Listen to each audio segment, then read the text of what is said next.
Hello and welcome to our programme on Windrush 2020. Hello, Mr. and Mrs. Phillips. Hello. Hello. Welcome. Welcome. It's lovely to see you guys. So, Auntie and Uncle, this is Rochdale Alexis. Rochdale Alexis is from Dominica. So you have the beautiful lady in the blue. That is my auntie. This is my mum's little sister. When I'm telling the Johnny Cake story, it's actually my auntie's story. And my mum sent for my auntie, and this is my beautiful auntie. And I'm so glad to be capturing her in history. And that young gentleman next to her, I'm just being nice because we're on camera. Is my auntie. Who I love dearly, and he has been fortunate enough to have to put up with the woman for 53 going 54 years. So wow. This is Mr. Philip, and he comes from St. Kitts. So I'll let Rochelle just ask you a couple of questions. Be as comfortable as possible, and Uncle, make sure you speak loud so we can hear you. You hear me? Yes, I hear you. Okay. So thank you for agreeing to be interviewed by me. My name's Rochdale Alexis, and I am of Dominican parentage. I've never been to Anguilla or St. Kitts. What a shame. I've been to other Caribbean islands, but not yours. But what we're actually doing, our project is really about Windrush 2020. And what I'd like to do is to capture some information about you guys on your journey to the UK, when you came over, how you found the UK. Tell me about the food, the housing, work. And also, now we're in lockdown. Tell me a bit about COVID. What has COVID-19 done to you? That's a lot. Your journey first. Let's start with your journey. Well, I left Anguilla. I can't remember the dates. Anyway, I reached into this country on the 22nd of June, 1962. And as Tina said, I came to my sister, Jennifer. And when I arrived here, it was a great shock to the system because leaving the sun and coming over here, it was a big shock, you know. But I gradually got into it. My sister got a job for me in a little factory in Slough. And that again was a big shock because it's the first time that I've ever, you know, had any interacting with people. But it was good. And then I stayed there for about a year, and then I started nursing in Maidenhead. But all in all, as you said, it was a big shock to the system, but gradually, you know, I got into it, you know, and that was it. Mr. Phillips, what was your journey like coming to the UK? My journey was, I leave St. Kitts by plane. Okay. Landed in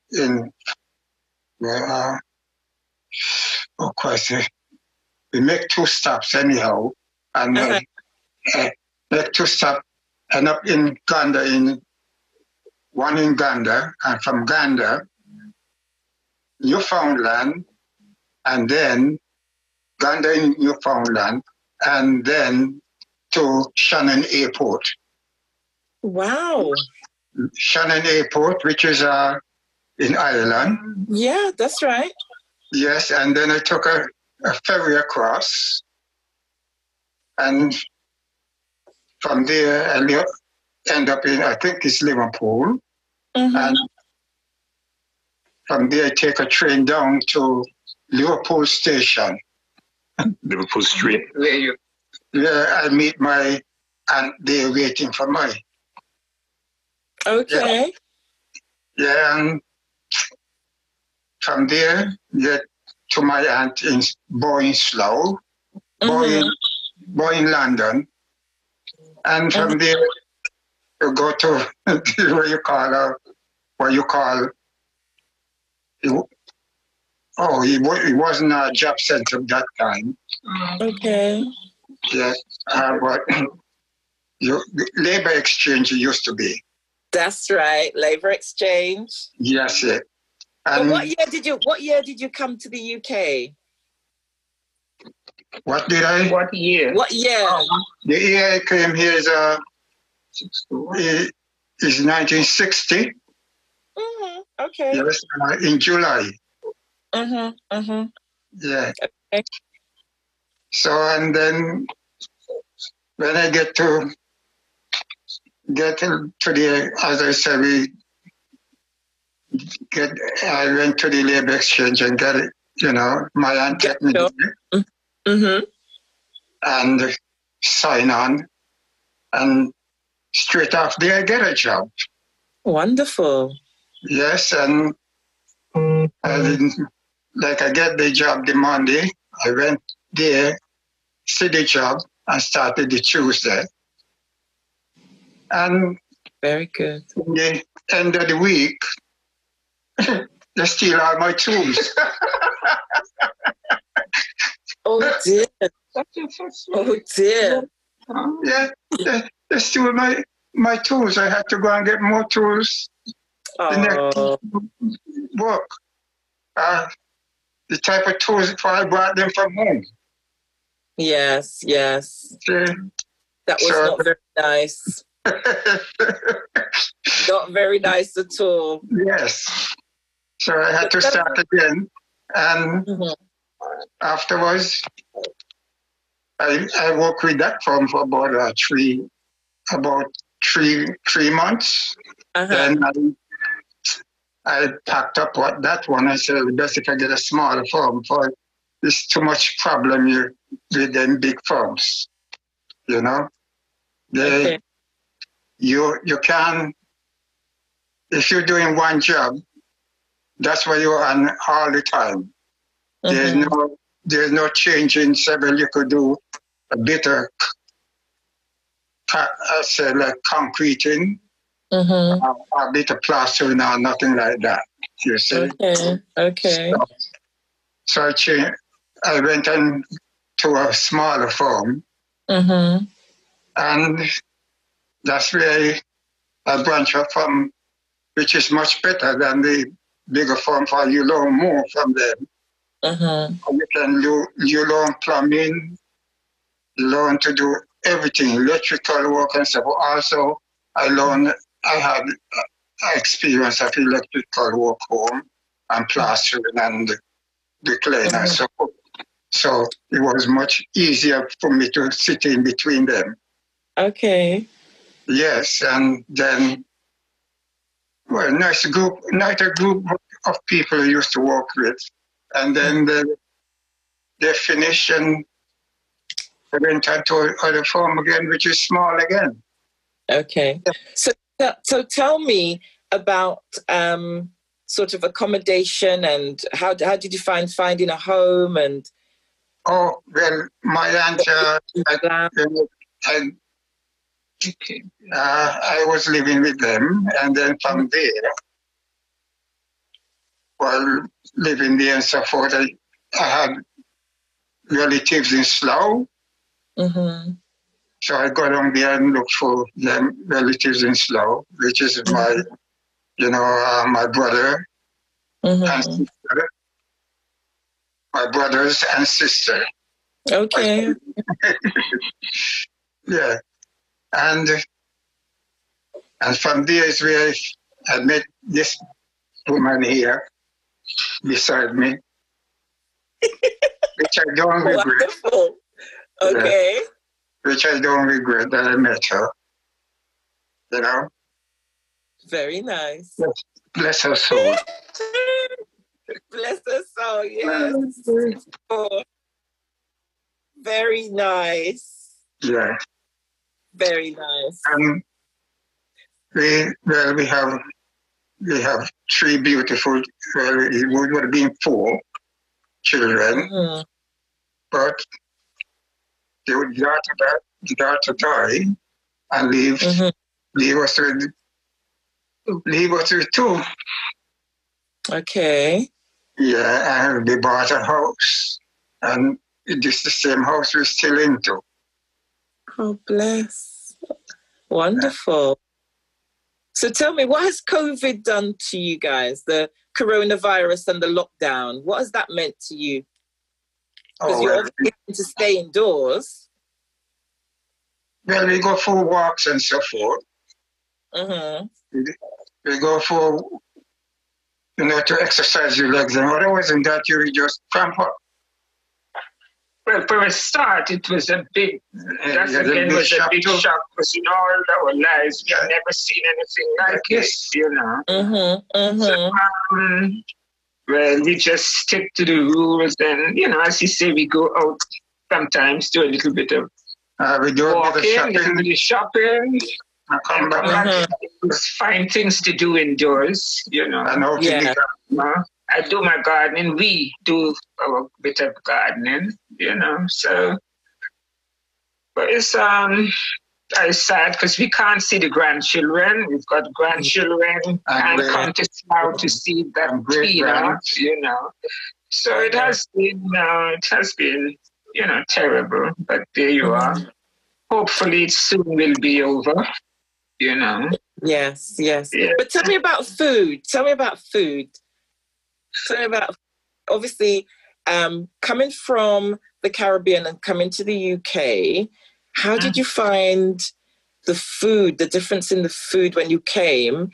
And obviously, we've had this lock-in situation where, there have been times when there are foods that you just haven't been able to get because we can't get them in the shops. So, about how we've had to adapt. How you've had to adapt. You mean since the lockdown? Yeah, the lockdown. But when you first came to the UK, how did you find the food? When When I first came here, the food was, as I say again. But then it wasn't too bad because when I came to, my sister and her husband. So it was that same sort of food, more or less, Well, so, and actually, the marks. Yeah, because, there was shops in Slough that sell West Indian food like potato, yams, But then when I went to the hospital to do nursing, that's where I couldn't get used to the food. Because the food was quite different then. But then, as I say, you just make do, and again, you get used to it. Yes. Get used to it. What I couldn't understand, you see the milkman come around with the milk, and you have bread and so forth, and they rest it on the side of the door. And the trouble is sometimes you see the dogs and wean on top of the bread. That was a very nice. Yeah. Well, that was in the 60s, and that was something we never, because I've seen that as well, But it was really quite different, very different to home, you see? Of course. I remember when one time in the market there, when you go and you give them, they say it's $1. So you check out in the West Indies is $4. Well,